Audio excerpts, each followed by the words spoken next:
Right, hey guys, how you doing?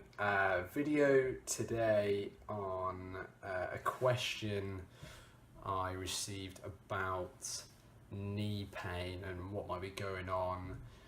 And this was in a gentleman who had a non-traumatic kind of insidious onset of anterior knee pain with some swelling, mostly around that kind of just sort of inferior patella, some tenderness around the patella, and pretty much the only main sort of aggravating factor was sort of prolonged sitting, and easing factor wanting to outstretch his leg into extension. So taking all those factors into consideration, it definitely sounds like a patellofemoral joint being the source of symptoms. But the conundrum here, if I can use that word, who says that anymore? Me, apparently.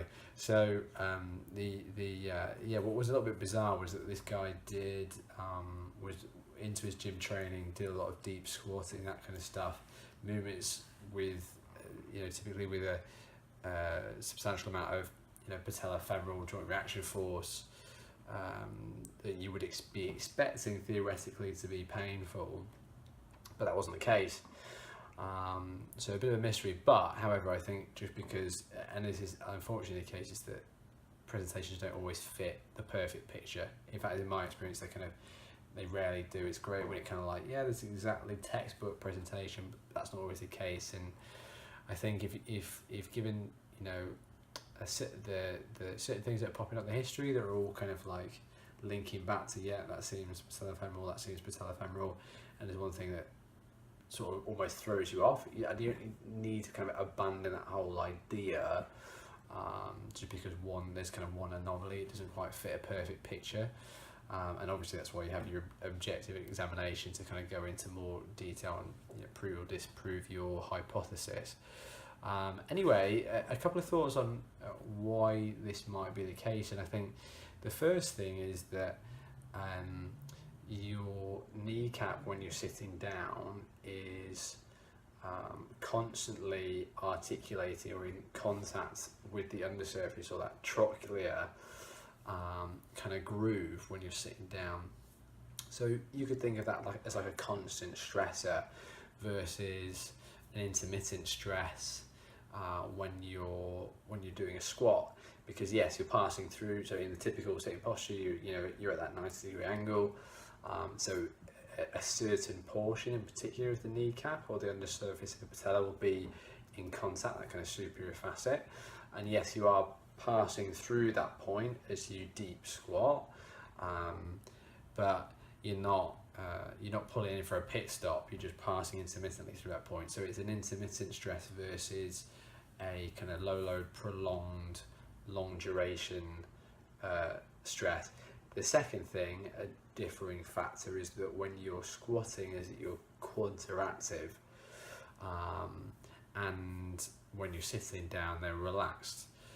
When your quads are active, they contract and increase the congruency and that compression of the patella on the trochlear. And essentially what that's doing is kind of creating pressure across a wider surface area and dispersing that stress.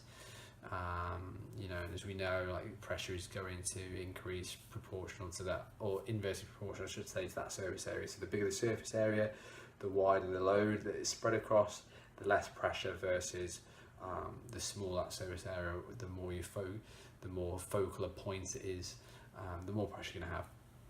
So that's another potential kind of a reason that, or explanation, that might kind of account for why there was just that pain with prolonged sitting, but not with the squatting.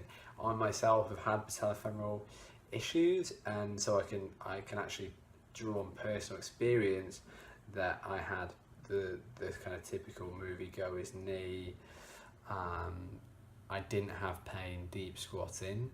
I did have pain running, but only after a certain distance. And what I'll finish up this video is with that sometimes